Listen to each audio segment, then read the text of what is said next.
عابد سیدھا سادہ دیہاتی لڑکا تھا۔ وہ میرے بھائی منیر کے ساتھ پڑھتا تھا۔ اس کا گھر شہر سے کافی دور تھا اور کالج آنے کے لیے اس کو دیہات سے کئی میل کا سفر سائیکل پر طے کرنا پڑتا۔ یوں صبح کا آیا کہیں شام ڈھلے گھر پہنچ پاتا۔ ایک روز بھائی نے عابد کو مشورہ دیا کہ وہ اپنی سائیکل ہمارے گھر چھوڑ جایا کرے، واپسی پر ویگن اڈے تک منیر اس کو چھوڑ دیا کرے گا۔ تب اس نے بھیا کو بتایا کہ وہ ایک غریب گھرانے کا چشم و چراغ ہے، اس کے والد روز ویگن کا کرایہ نہیں بھر سکتے، تبھی وہ 1.5 گھنٹے کا سفر سائیکل پر طے کر کے ادھر اسکول آتا ہے۔ منیر نے یہ بات ابو جان کو بتائی۔ وہ بولے، بیٹا عابد سے کہو کہ وہ اپنے تعلیمی اخراجات ہم سے لے لیا کرے۔ عابد نے اس بات سے اتفاق نہیں کیا، بلکہ یہ خواہش ظاہر کی کہ اگر اس کو شام کی کچھ وقتی نوکری مل جائے تو وہ شہر میں رہ کر اپنی تعلیم پوری کر سکے گا اور کچھ رقم اپنے بوڑھے باپ کو بھی علاج کے لیے بھجوا سکے گا۔ ان دنوں ہمیں ڈرائیور کی اشد ضرورت تھی۔ والد صاحب نے عابد کو بلوایا اور کہا کہ اگر وہ ڈرائیونگ جانتا ہے تو اس کو نوکری پر رکھ لیا جائے گا، اس طرح رہائش کا انتظام بھی ہو جائے گا اور وقتی ملازمت کا بھی۔ عابد نے یہ پیشکش قبول کر لی۔ والد صاحب نے اس کی رہائش کا بندوبست اپنی رہائش کے نزدیک کر دیا۔ اس طرح جو تنخواہ ملتی وہ اپنے والدین کو بھیج دیتا تھا، ذاتی خراجات کی شکل میں بہت معمولی رقم اپنے پاس رکھتا۔ منیر نے کالج کے لڑکوں سے اس امر کو پوشیدہ رکھا ہوا تھا کہ عابد اس کے گھر میں ڈرائیور ہے۔ یہی ظاہر کیا کہ دونوں دوست ہیں۔ دونوں صبح کالج جاتے اور ساتھ واپس آتے۔ کھانا کھانے کے بعد عابد ہمارے گھر کی ڈرائیوری کے فرائض سنبھال لیتا۔ کبھی ہم کو بازار جانا ہوتا یا امی جان کو رشتہ داروں کی طرف یا ڈاکٹر کے پاس، غرض عابد ہی ہمیں ہر جگہ لے کر جاتا تھا۔ والد کے پاس اپنی گاڑی تھی اور یہ چھوٹی گاڑی انہوں نے ہمارے لیے رکھی ہوئی تھی۔ عابد کی وجہ سے ہم خواتین خانہ کو باہر آنے جانے میں بہت سہولت ہو گئی، ورنہ منیر کے ترلے اور منتیں کرنی پڑتی تھی۔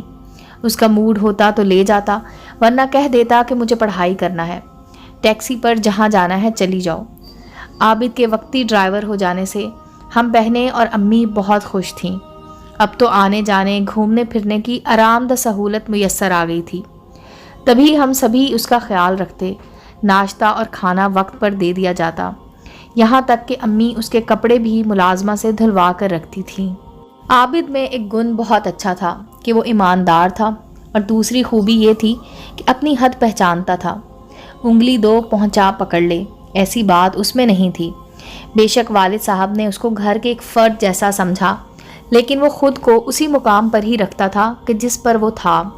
عابد کو خوب احساس تھا کہ وہ ملازم ہے، تبھی وہ فرض شناس بھی تھا۔ کسی کو اس نے شکایت کا موقع نہ دیا اور ہمارے گھر کے ہر فرد کی نظروں میں ہر دل عزیز ہو گیا۔ وہ مظفر گڑھ کا رہنے والا تھا اور ہم ملتان میں رہتے تھے۔ ایک بار ایک عزیز کی شادی میں مظفر گڑھ جانا تھا۔ والد اور بھائی ایک گاڑی میں تھے اور جس گاڑی میں ہم خواتین تھیں اس کو وہی ڈرائیو کر رہا تھا۔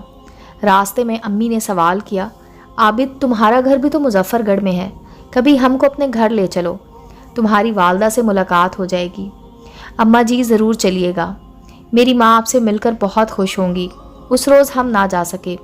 والدہ بولیں، بیٹا آج تمہاری امی سے نہیں مل سکے، رات ہو گئی ہے، پھر کبھی صحیح۔ ملتان کون سا دور ہے، میرا گھر مظفر گڑھ شہر میں نہیں ہے اماں جی، آگے دیہات میں ہے۔ کسی روز آپ صبح کے وقت فرصت سے آئیے گا، رستہ کچا ہے، اس وقت دیہات میں گاڑی لے جانا مناسب بھی نہیں ہے۔ اسی دن سے عابد کا گھر دیکھنے کا شوق میرے دل میں سما گیا۔ اب اکثر میں اس کو کہتی، اپنے گھر کب لے چلو گے؟ اور وہ جواب دیتا، جب اماں جی کہیں گی۔ اماں جی نہیں جائیں گی، وہ تو اس بات کو بھول بھی چکی ہیں، تم مجھ کو لے چلو، میں تمہارا دیہات دیکھوں گی۔ میری اس فرمائش پر وہ خاموش ہو جاتا، کیونکہ چھوٹی بہن ساتھ ہوتی اور اسے عابد کا گھر دیکھنے کا کوئی شوق نہیں تھا۔ ایک بار وہ ہمارے مہمانوں کو پہنچانے گیا، ان کا پرس گر گیا اور وہ عابد کو ملا تو اس نے ان لوگوں کو واپس کر دیا، جس میں کافی رقم جوں کی توں موجود تھی۔ ان لوگوں نے عابد کو انعام میں کچھ روپے دینا چاہے، لیکن اس نے نہ لیے۔ وہ لوگ بہت خوش ہوئے اور ایئرپورٹ سے والد صاحب کو فون کر کے بتایا کہ آپ کا ڈرائیور بہت ایماندار ہے، اس نے نہ صرف پرس واپس کیا بلکہ انعام کی رقم بھی نہیں لی۔ عابد گھر آیا تو ابا جان نے اس کو شاباش دی، اس کی دیانت سے خوش تھے۔ اس دن کے بعد انہوں نے عابد کو واقعی بیٹا سمجھ لیا، ہر طرح سے اس پر بھروسہ کرنے لگے۔ عابد کو ابا جان کے بھروسے کا بہت مان تھا۔ وہ اور زیادہ اس بات کا خیال رکھتا کہ میرے باپ کے بھروسے کو اس کی کسی غلطی سے ٹھیس نہ لگ جائے۔ وہ پہلے سے بھی زیادہ محتاط ہو کر رہنے لگا۔ مجھ کو عابد پہلے دن سے اچھا لگا تھا۔ اس کی وجہ اس کا ہمارے ساتھ بہت زیادہ تابعدار ہونا تھا۔ ہر بات پر کہتا جی بی بی جی ٹھیک ہے، کبھی بہانے بازی سے کام نہ لیا۔ ایک بار مجھے شرارت سوجی اور اس کو ایک خط لکھ دیا۔ خط میں کچھ نہ سمجھی کی باتیں بھی لکھی تھیں۔ اس نے خاموشی سے خط لے لیا مگر جواب نہ دیا۔ اس کے بعد تو یہ میرا معمول بن گیا۔ روز ہی اس کو خط لکھ کر دینے لگی۔ جو جی میں آتا اوٹ پٹانگ تحریر کر دیا کرتی اور وہ خاموشی سے یہ اوراق جیب میں رکھتا جاتا۔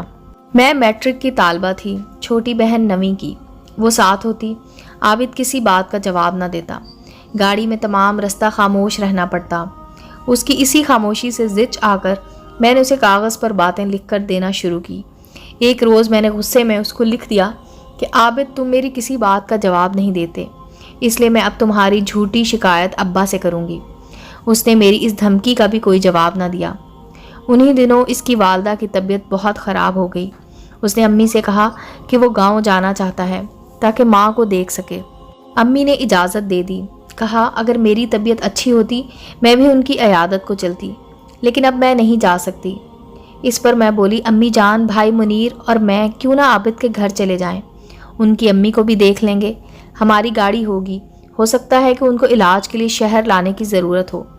امی بولی ہاں چلی جاؤ، منیر سے کہتی ہوں کہ گاڑی لے جائے۔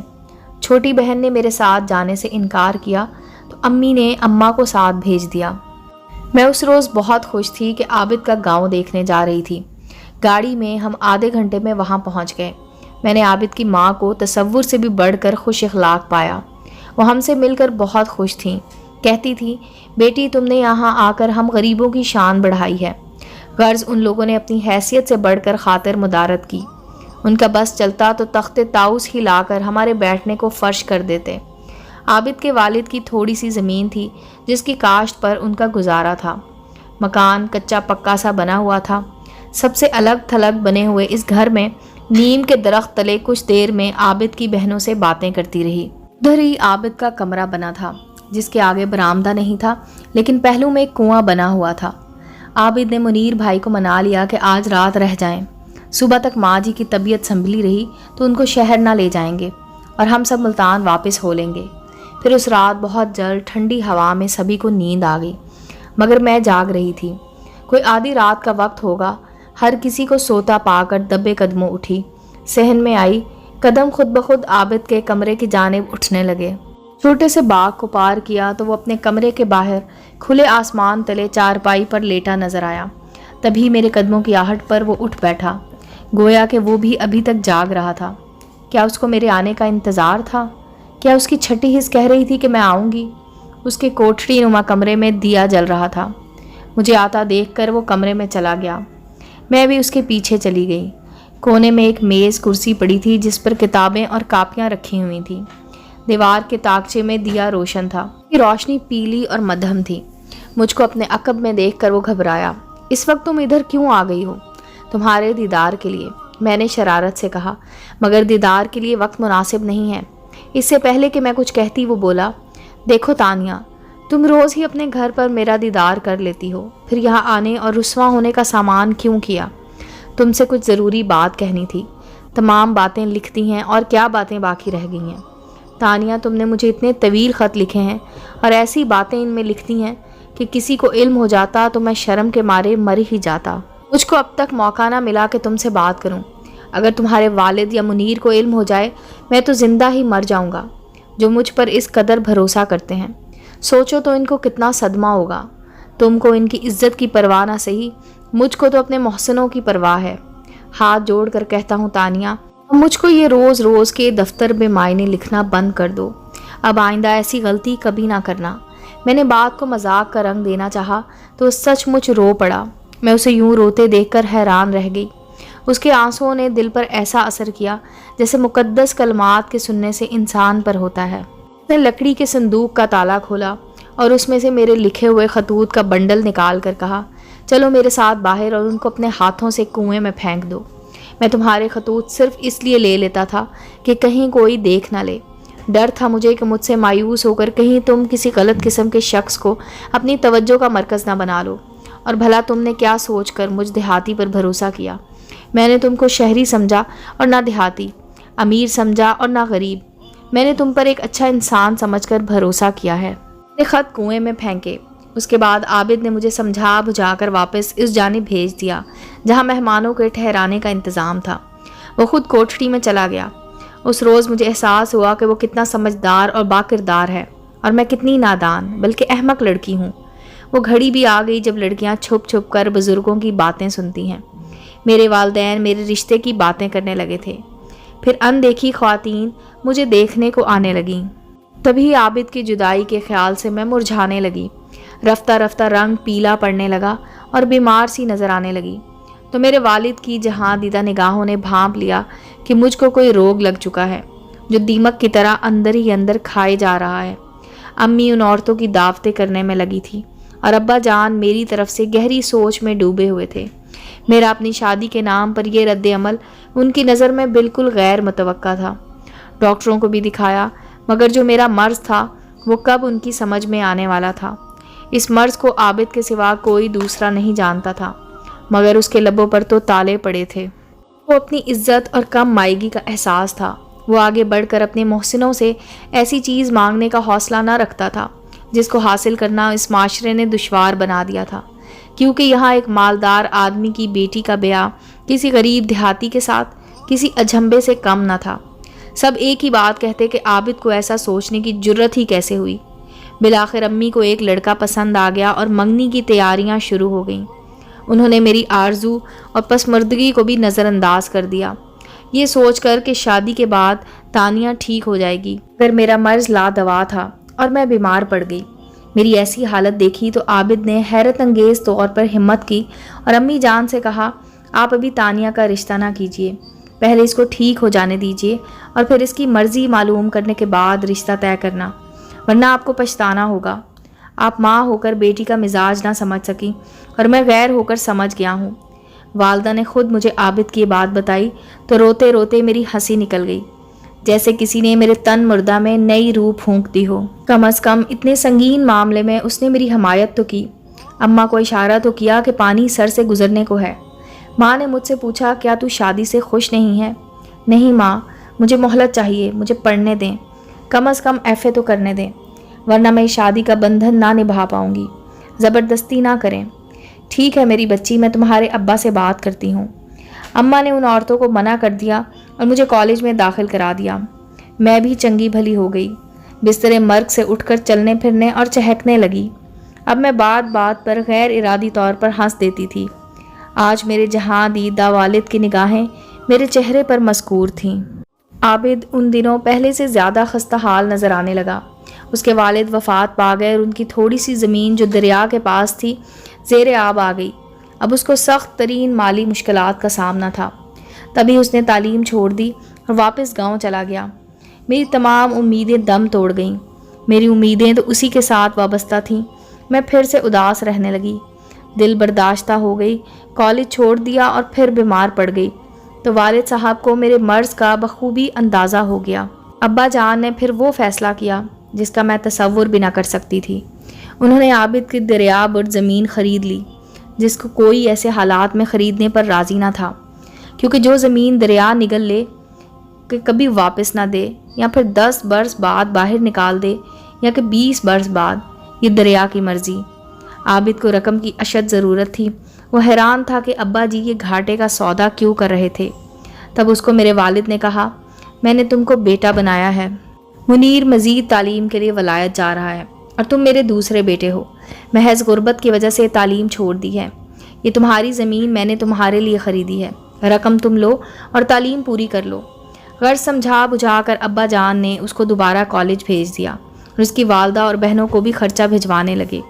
خدا کی قدرت، جو ہی عابد نے تعلیم مکمل کی، دریا بھی اتر گیا۔ اس کی برد زمین واپس نکل آئی۔ والد نے زمین اس کی تحویل میں دے دی کہ اب یہ زیادہ قیمتی اور زرخیز ہو چکی ہے، اس کو کاشت کے لیے کسی کو دے دو یا خود کاشت کرو۔ اس نے کہا کہ میں شہر میں جنرل اسٹور کھولنا چاہتا ہوں۔ ٹھیک ہے، ایسا ہی کرتے ہیں۔ والد نے عابد کو جنرل اسٹور کھول دیا اور زمین عابد کو لوٹا دی، مگر رقم نہ لی۔ کہا کہ رقم تم پر میرا قرض ہنسنا ہے، جب کسی قابل ہو جاؤ لوٹا دینا۔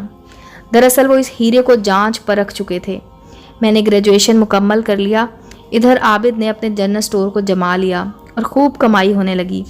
جو رقم زمینوں سے ملتی وہ بھی بینک میں جمع کر لیتے۔ اس طرح عابد اپنے پیروں پر کھڑا ہو گیا۔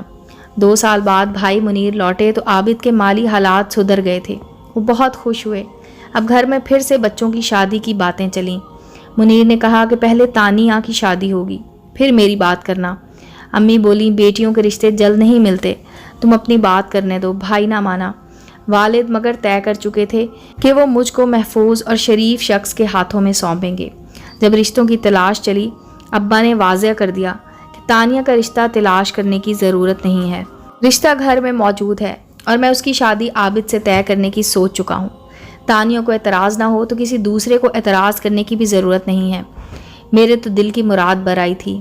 والد صاحب نے برسوں عابد کے کردار کا مطالعہ کیا تھا اور وہ اس نتیجے پر پہنچ چکے تھے کہ یہ دیہاتی لڑکا جس کو ہمارے ملنے والے اور رشتہ دار ہمارا ڈرائیور سمجھتے تھے، وہ کس قدر صاحب ثروت ہے، کیونکہ اس کے پاس دیانت داری، شرافت اور ذہانت ہے۔ وہ پڑھا لکھا بھی ہے اور غربت اس کی مجبوریاں بھی ہیں، جس کی آگ میں جل کر انسان کندن بنتا ہے۔ انہوں نے امی سے کہا، کسی مالدار داماد کی مجھے آرزو نہیں ہے، میرے لیے عابد ان سے بہتر ہے۔ ابا جان نے میرے لیے جو فیصلہ کیا، ان کا احسان تو میں عمر بھر نہ بھلا سکوں گی، کیونکہ جس عابد کو میں نے اس کی سادگی، دیانت اور کھرے پن کی وجہ سے چاہا، اس نے مجھے کبھی تکلیف نہ دی۔ آج اس کی زمین کا مول کروڑوں میں ہے، کسی شے کی ہمارے پاس کمی نہیں ہے۔ بھلا ہو میرے والد کا، جنہوں نے دولت پر شرافت اور لیاقت کو ترجیح دی۔ امید ہے دوستو سٹوری اچھی لگی ہوگی۔ چینل کو لائک اور سبسکرائب کریں اور بیل آئیکن کا بٹن دبانا مت بھولیں تاکہ ہر نئے آنے والی سٹوری کا نوٹیفیکیشن آپ کو مل سکے۔ ملتے ہیں اگلی سٹوری کے ساتھ۔